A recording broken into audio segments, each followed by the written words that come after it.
Quand elle arrive en vacances ici, voir son fils, et elle réveille toute la maison d'ailleurs. Elle vient nous voir. Alors, dimanche dernier, elle me dit, je lui dis bonjour à l'église. Que la paix et la grâce de Dieu nous soient multipliées. Amen. Et la paix poursuit avec nous. Ok? Nous rendons gloire à Dieu pour grâce, amour, miséricorde envers moi. Parce qu'il est grand. Il est fidèle. Oh. Merci. Joyeux Noël à tous. Amen. Et heureuses années. Merci, Papa Pasteur. Je vous aime. Love you too. Elle nous donne toujours la joie quand elle arrive. Et un autre qui est un ouvrier, un serviteur de Dieu. Avant de terminer, s'il vous plaît, tous ceux qui sont forts là, n'allez pas vite. Aidez maman, mère, papa Michel, les autres, ma femme a travaillé aussi toute la nuit presque. Aidez-les à faire le paquetage pour que tout soit à l'heure avant que nous nous quittions ici. Ne laissez pas seul faire tout ce travail à la fin, s'il vous plaît. Emballez tout et puis nous quittons. Nous avons tout le temps jusqu'à 2 heures ici. Donc, quand vous quittez, aidez les autres avant d'aller. Et voilà un autre ouvrier, il va partir en Allemagne, il s'est marié avec une Allemande. Et il doit aller fêter Noël là-bas. Il va nous dire au revoir. Je connais sa femme, il s'est vraiment marié à l'église. Voilà, donc, bon, c'est pas plaisant de partir comme ça, parce que ça fait 3 ans, plus de 3 ans, oui. Depuis 2012 que je fréquente cette église, depuis que je suis au Canada. Et c'est vraiment une famille, bon, dommage, je dois partir. Et merci encore pour tout ce que vous avez fait pour moi. On m'a soutenu dans la prière. Tous les problèmes que j'ai eus, les frères m'ont soutenu. Et j'aimerais vraiment vous dire merci. Voilà, que Dieu vous bénisse et que Dieu bénisse toute l'église. Amen. J'appelle le pasteur à venir prier pour lui. Maintenant, lui donner la bénédiction. Où est pasteur Monique? Pasteur Michel, venez ici. Prier pour notre frère. C'est comme ça qu'on fait dans l'église. Et on va l'envoyer chez sa femme et il va être une source de bénédiction, comme Isaac, Abraham et Jacob. Maman Monique, priez pour lui et pour sa femme. Père éternel, nous te bénissons, mon Dieu, pour ton Fils et son épouse éternelle. Seigneur notre Dieu, tu l'as béni, Seigneur. Tu as ouvert les portes, Seigneur. Et maintenant, mon Dieu, tout ce que tu as en réserve pour eux là-bas en Allemagne, Seigneur Dieu, va se développer, s'ouvrir en bénédiction, en prospérité, Alléluia. Seigneur, en une multitude, Seigneur, de bienfaits, de bénédictions pour leur entourage et pour ce pays qui ouvre ses portes aux immigrés. Seigneur notre Dieu, tu nous as bénis par la présence de ton frère ici, Seigneur. Et maintenant, nous l'envoyons en mission dans ce pays, avec action de grâce, Seigneur, et avec tous les plans parfaits que tu as pour eux et pour ceux qui vont être sujets à leur ministère. Dans le nom de Jésus. Amen. Amen. Alléluia. Oh, quel ouvrier, on est dans le Père. Alléluia. Bien-aimés, nous allons commencer bientôt. À la fin de notre petite méditation, on va chanter Adeste fidèle avec un petit groupe. Alors, qui va s'avancer vers moi. Je vous invite aujourd'hui pour conclure avec la pièce que les enfants viennent de nous présenter. Je vous invite à aller dans Matthieu 2. Et là, nous allons méditer sur Jésus-Christ, le réfugié. Il était un réfugié.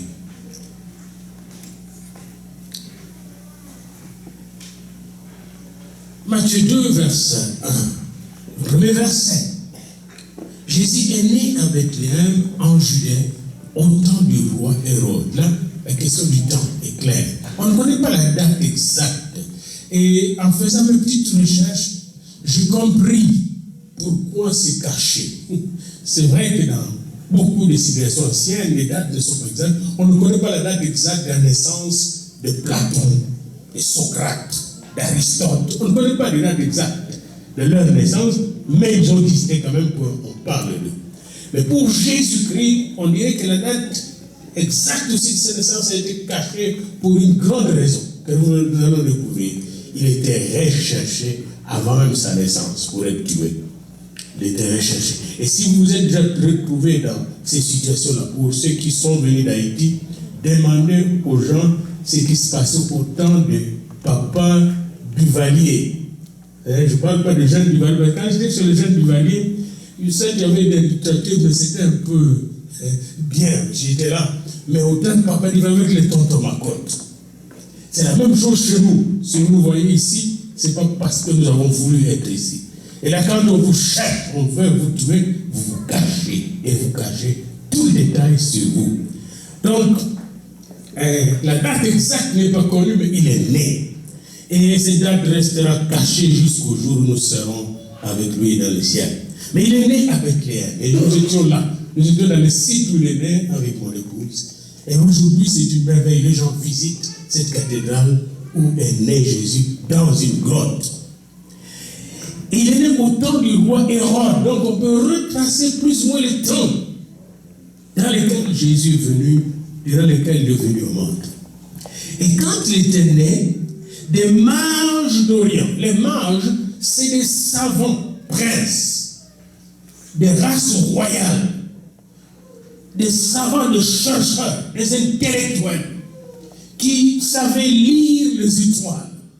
Ces mages d'Orient, ils viennent attirés par quelque chose de scientifique qu'ils avaient vu, un fait scientifique. Ici, vous allez voir, la science rencontre la foi. Pour vous dire, la Bible n'est pas un livre contre la science. La Bible intègre, articule la science, parce que Dieu est peut-être le scientifique des scientifiques. Quand vous regardez ce qu'il a créé, c'est assez harmonieux, ordonné, puissant, pour ne pas reconnaître sa scientificité. Dieu est sage, intelligent et fort. Et ces savants donc avaient vu cette étoile, et probablement qu'ils avaient lu des ouvrages auxquels nous n'avons pas accès. Peut-être que les ouvrages de Daniel, qui était un savant aussi, et qui a vu beaucoup de choses, et qui connaissait bien l'astronomie aussi, et qui a eu une autre vision astronomique, cosmique et spirituelle, et qu'il a laissé là à Babylone des traces que nous n'avons pas aujourd'hui parce que tout est détruit. Peut-être aussi qu'ils avaient lu des ouvrages écrits par Balaam ou Balak qui avaient vu une étoile qui brillait et cette étoile était spéciale pour Israël. Mais en tout cas, ils avaient des documents, ils étaient documentés. Et quand ils ont vu cette étoile dans le ciel, imaginez-vous un peu leur situation là. C'est pas autant l'Internet, les emails, les bateaux, les avions. Non, à ce moment-là, on se déplaçait sur des chameaux et des chevaux. Là. Et là, ils rentrent à la maison, après leurs observations, ils rentrent à la maison, imaginez-vous, le 4 ou 3, le nombre n'est pas exactement donné. Et ils disent à leur femme, nous allons quitter tout de suite pour aller vers le pays des Juifs. Parce que nous avons vu l'étoile du roi des Juifs qui est né. Imaginez-vous, vous êtes la femme d'un de ces savants-là qui retourne à la maison, qui dit, j'emballe, je fais mes bagages, je prends le chameau, donnez-moi 3-4 ouvriers, parce qu'ils prennent aussi des gardes, des corps, des serviteurs. Ils n'étaient pas seulement le 3, les 4, ils avaient toute une équipe qui se déplaçait avec. Et là, ils se déplacent parce qu'ils ont vu l'étoile. Bien aimé. J'entends souvent des gens qui disent, j'ai vu mon étoile, je suis mon étoile. Et j'ai vu ces gens-là briller dans leur vie. Mon problème est celui-ci. Est-ce que tu suis ta destinée, ton étoile? Parce que l'étoile représente la destinée et la destination la foi de leur existence même. Ils ont vu l'étoile et ils ont obéi. Ils ont suivi l'étoile. Et là, ils arrivent à Jérusalem, la capitale. Et l'étoile disparaît du ciel.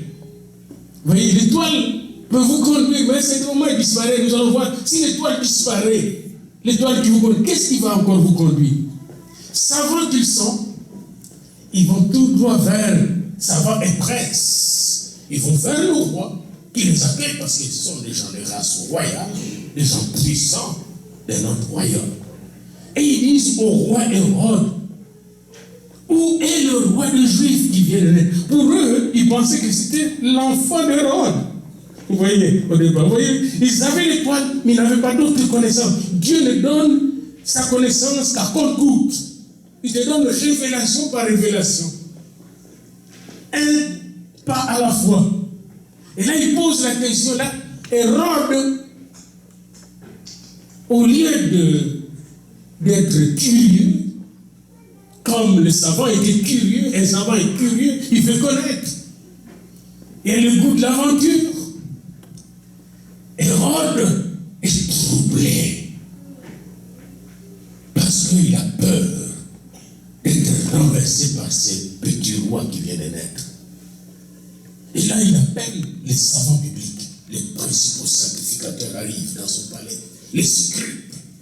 Ils arrivent avec leurs robes, avec leurs grosses papyrus, là, les anciennes Bibles, la Torah. Ils viennent avec la Torah, les prophéties, le Tanakh. Ah! Alors, là, Hérode le roi, parce que c'est lui d'ailleurs qui donnait le pouvoir au souverain serviteur pour devenir souverain serviteur. Si tu n'étais pas en accord avec lui, tu ne montais pas sur ce trône-là de souverain sacrificateur. Alors, tout le monde s'était précipité vers le palais royal à Jérusalem. Lui-même, Hérode, était un faux roi. Il était mis là par l'empereur romain et il a payé beaucoup pour être là. C'était un faux roi. Mais c'est pourquoi il a été dans l'insécurité. Autrement dit, vous n'avez pas besoin d'être dans l'insécurité, dans l'anxiété ou dans l'angoisse. Parce que ce que vous êtes vient de Dieu. Amen. Vous n'avez pas besoin. Un tyran, il a peur. Et je connais tous les tyrans. Sur l'Afrique, il y a des tyrans. Ils ont peur. Quand arrive la fin des mandats, ils veulent changer même la constitution de leur pays pour se maintenir au pouvoir. Ils tremblent parce qu'ils savent qu'ils font le mal. Hérode tremblait dans sa robe. Parce qu'à ce moment-là, ils portaient tous des robes. Et là, il demande à ses savants, est-ce que le roi des Juifs va naître? Où est-ce qu'il va naître? Et là, ils ouvrent l'Ancien Testament, les prophéties. Et eux, ils savaient. Ils disaient, ils sont allés dans le livre du prophète Michée. Michée 5, chapitre 5, premier verset. À Bethléem, parce que voici ce qui est dit. Et toi, Bethléem, terre de Juda, tu ne cèdes pas la moindre entre les principales villes de Juda, car en toi sortira un chef qui paîtra Israël, mon peuple. La prophétie était claire. Et là, il a entendu. Ceux qui ont proclamé cette prophétie, ils sont pas allés avec Léa. Autrement dit, connaître c'est une chose, mettre en pratique en est une autre. Ils connaissaient la prophétie, mais ils ne sont pas allés voir l'enfant. Les savants venant d'Orient, qui n'étaient pas des religieux comme les autres, les savants venant d'Orient, qui n'étaient pas des juifs comme les autres, les savants venant d'Orient, qui se laissaient diriger par l'étoile du roi des rois. Dès qu'ils écoutèrent ce que Hérode avait dit, ils ont dit, on s'en va tout droit à Jérusalem, à Bethléem. Et là, le roi Hérode leur dit, allez voir l'enfant là. Dès que vous verrez le petit enfant, vous viendrez me dire, comme ça moi aussi j'irai l'adorer. Il a monté parce qu'il voulait aller le tuer, lui. Alors ils arrivent de toutes sortes, de cette zone d'ombre, de cette zone de haine. C'est pourquoi parfois il faut sortir. Quand vous êtes avec quelqu'un qui est plein de haine, et qui a des énergies négatives tout le temps, sortez de son milieu. Voyez-vous, quand ils sont sortis, quand ils étaient dans le palais, l'étoile était invisible. La lumière ne peut se manifester que là où les gens, n'est-ce pas, l'attirent. Et dès qu'ils sont sortis de cette zone de haine, de cette zone de manipulation politique et de mensonge, l'étoile a rebrillé, a réapparu dans le ciel. Et là, ils étaient dans la joie parce que l'étoile les dirigeait tout droit jusque là où était le petit enfant. Et la Bible nous dit que quand ils virent le petit enfant, les mages, ô bien-aimés dans le Seigneur, les savants d'Orient, venant d'Orient, dès qu'ils virent les petits enfants, ils se prosternèrent et l'adorèrent. C'est pourquoi à la fin de cette méditation, je vais appeler mon petit groupe pour nous prosterner et l'adorer. Ils se prosternèrent et l'adorèrent. Ils ont vu Dieu faire œuvre. Et pendant qu'eux l'adoraient, l'autre était en colère et attendait la nouvelle de l'enfant pour le tuer. Et qu'est-ce qui va se passer? Je résume tout. Dieu va utiliser le système de communication sans fil. Aujourd'hui, on parle de communication sans fil, Wi-Fi. Hein? Mais le Wi-Fi, là, c'est rien par rapport au Wi-Fi de Dieu. Dieu lance une vision divine, un message divin, sans fil, aux savants. Les savants captent. Il ne faut pas retourner par Jérusalem. Prenez une autre route. Ils ont pris une autre direction. Ils sont rentrés chez eux. Là, Hérode a vu qu'on mentit. Mais Dieu communique encore par une vision divine, par son ange. Bien aimé, je vous dis que l'ange de Dieu, quand vous pensez que les anges ont cessé de travailler, parce que beaucoup de gens pensent que les anges ont travaillé dans l'Antiquité, aujourd'hui ils ne travaillent pas. Ils travaillent encore aujourd'hui, au XXe siècle, même à travers l'Internet. Les anges sont présents, ils sont plus subtils que l'Internet, plus rapides que l'Internet le plus rapide. Et le serveur du ciel est de loin plus sophistiqué que tous les serveurs du monde réunis ensemble. Et là, on communique à Joseph. Prends ta femme, prends ton enfant et allez vite en Égypte. Bien aimé, en Égypte où ils étaient des esclaves dans l'ancien temps, Dieu crée maintenant des conditions de possibilités favorables pour que son enfant soit bien là-bas. Vous voyez, un peu comme quand nous avons fui nos pays pour venir ici. Savez-vous que pour y aller, ça prenait de l'argent. Ça prenait de l'argent. Quand nous sommes venus ici, oui, il y a des amis qui nous ont aidés. Et ils nous ont essayé de signer des papiers pour que nous puissions avoir le visa, les passeports et tout ça. Mais après, il faut payer les billets. Et je devais payer les billets de moi, de ma femme et de mes enfants. Vous voyez, vous ne pouvez pas vous déplacer comme ça. Et je vis des gens chez nous qui avaient tous les visas pour aller aux États-Unis comme pour venir ici. Mais ils n'avaient pas d'argent, ils ne sont jamais venus.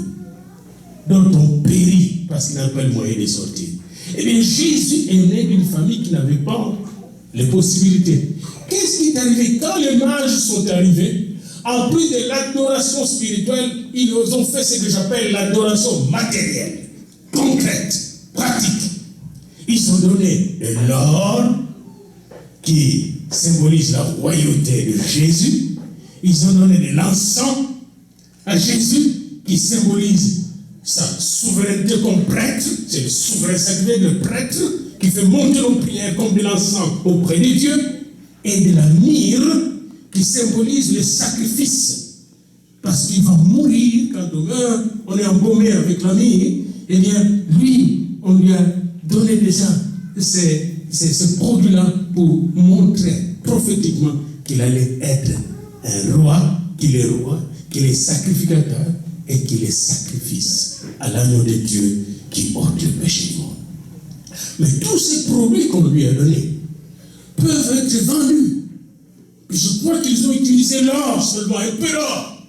Et quand ils ont vendu un peu d'or, ils pouvaient s'acheter des chameaux. Vous n'oubliez pas, ils étaient là même à Bethléem, ils étaient comme un exil, ils étaient des déplacés. Ils étaient déplacés à cause des recensements. Et je comprends cela parce que dans l'ancien temps, quand le flamand, le belge nous faisait faire des recensements, les gens se déplaçaient d'un territoire à l'autre pour rentrer dans leur territoire d'origine. Et souvent, ils n'avaient pas de moyens. Et là, Dieu a pourvu. Encore là, Dieu s'appelle dans la Bible Yahvé Jireh, Dieu qui pourvoit. Quelles que soient les limites de vos besoins, si vous comptez sur Dieu, il pourvoira. Dieu a pourvu. Et Jésus s'est déplacé royalement. Et je pense que Saint Joseph a pu acheter un chameau pour lui et un chameau pour sa femme. Beaucoup de gens montrent une photo et Joseph en train de marcher à pied. Je pense pas. Je pense qu'ils avaient assez d'argent pour se payer 2 bons chameaux, même 3, pour charger le fardeau sur un autre chameau. Et ensemble, ils sont allés vite, en passant par Gaza, ils sont allés en Égypte. Laissez-moi vous dire une chose que j'ai lue dans les ouvrages de théologiens et historiens de l'église copte, l'église d'Égypte, une des plus anciennes églises.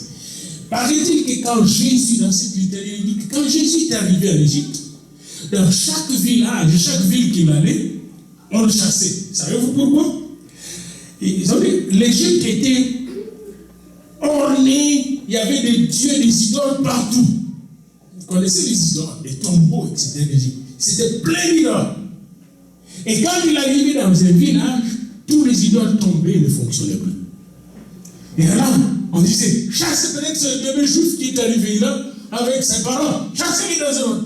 Et ils sont allés d'un village à l'autre, jusqu'à ce que Joseph ait eu la vision, une autre étrange, de l'ange qui lui a dit, rentre maintenant dans ton pays d'origine, parce que celui qui voulait tuer l'enfant est mort. La question que j'aimerais vous poser, que je pose toujours, est-ce que vous avez la joie d'aller voir Jésus chaque jour dans la prière? Est-ce que vous êtes excité de voir le Seigneur chaque jour dans la prière?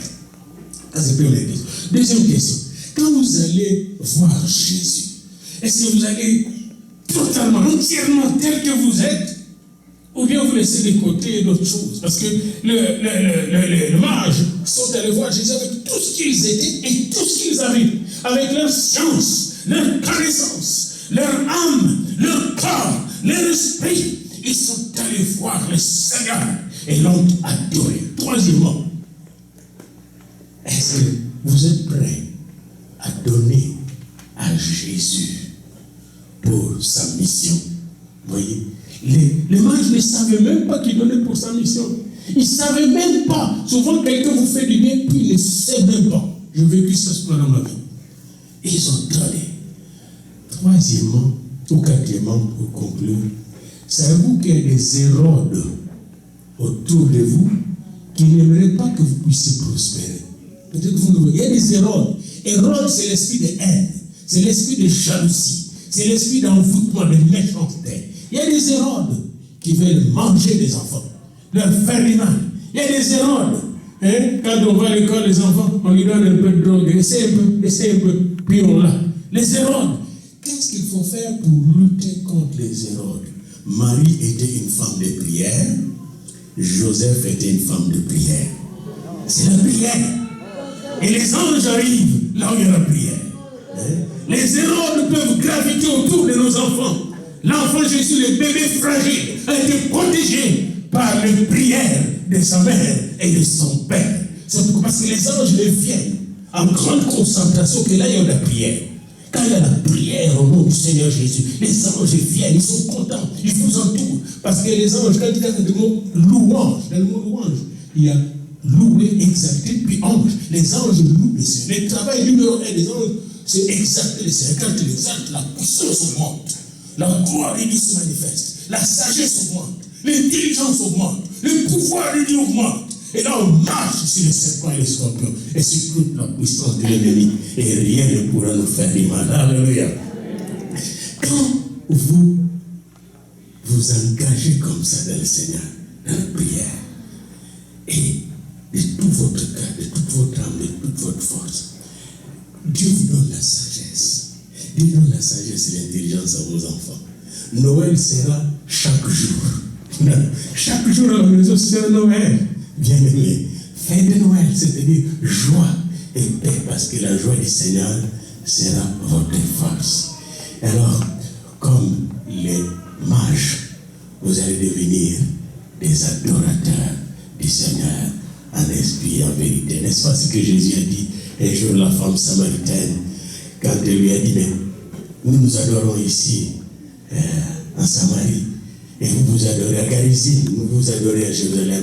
Et il a dit non, ce n'est ni à Garizim ni à Jérusalem, mais l'heure vient, et il est déjà venu, où les vrais adorateurs adoreront le Père en esprit et en vérité. Noël doit être un temps où on a les Seigneurs en esprit en vérité. C'est pourquoi je vous invite à écouter ces chants que nous allons chanter avec mon petit groupe, Vérité, Adoremus. On va le chanter en français et en anglais. Venez, Papa Frankel, Bouquet, Jean-Hélène, je vous attends ici pour chanter et adorer le Seigneur. Et puis nous allons avoir le reste, notre temps de manger, tout ça. Mais si vous avez besoin de prière, signalez seulement et nous le ferons pour vous et votre famille. Parce que c'est un merveilleux moment d'être rafraîchi dans la prière aussi. Bien sûr, si tu veux nous rejoindre.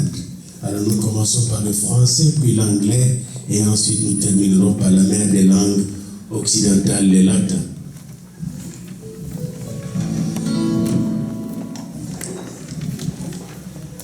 Alléluia, Pâté va nous donner les tons au peuple fidèle.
Un couplet en anglais, s'il vous plaît.